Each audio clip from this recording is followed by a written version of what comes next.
ভালোই লাগছে। দেখো, প্রত্যাবর্তন আমি এটাতে অভিনয়ও করেছি এবং সমর্পণ অনেক দিনের পুরনো কালের বন্ধু, অনির্বাণও লিখেছে। খুবই ভালো সেন্সিটিভ একটা film, very relevant two today's time. আজকের দিনের প্রেক্ষাপটে এরকম আমার সাথে আমার বন্ধুর মেয়ে এসছে, ওরও নাম দিশা।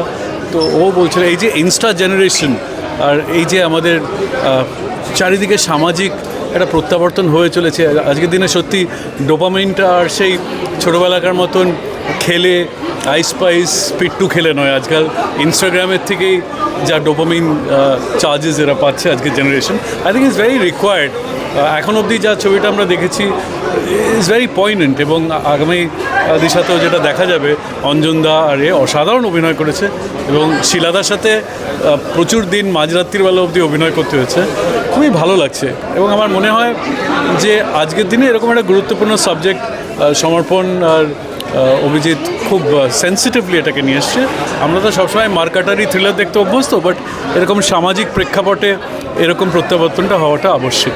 আমি খুব এনজয় করেছি ছবিটাতে অভিনয় করে, কার্ডিওথোরাসিক সার্জন এবং শিলাদার পার্টনার হিসেবে ভালো লেগেছে। তো তোমার তো অনেক কাজেরই আমি আগে তোমার সাথে ইন্টারভিউ নিয়েছি, তো এই কাজটা তোমার কেন আলাদা বা কীরকম এক্সেপশনাল? দেখো, সেই মাত্রায় এটা একটা ছোট রোল, কিন্তু শিলাদার সাথে অনেক সময় কাটাতে পেরেছি আর পুরনো বন্ধুদের সাথে খুব হৈ হৈ করে অভিনয় করেছি, এটা খুব উপভোগ্য আমার কাছে। মানে তোমার এক্সপ্রেশন শুনে বোঝা যাচ্ছে যে ইউ এনজয়েড। অ্যাবসলিউটলি, এবং এই this year has been great. আর এই বছরে অনেকগুলো ছবি আমার পরপর আসছে, এরপরেই আসবে বিক্রমের সাথে দুটো ছবি, একটা তারকাটা জি5-এ, আর তারপরেই আসছে আরেকটা বেবি, যেটা বিক্রম প্রডিউসার অলসো, সেটাতে অভিনয় করেছি, সেখানেও ডাক্তার আমি।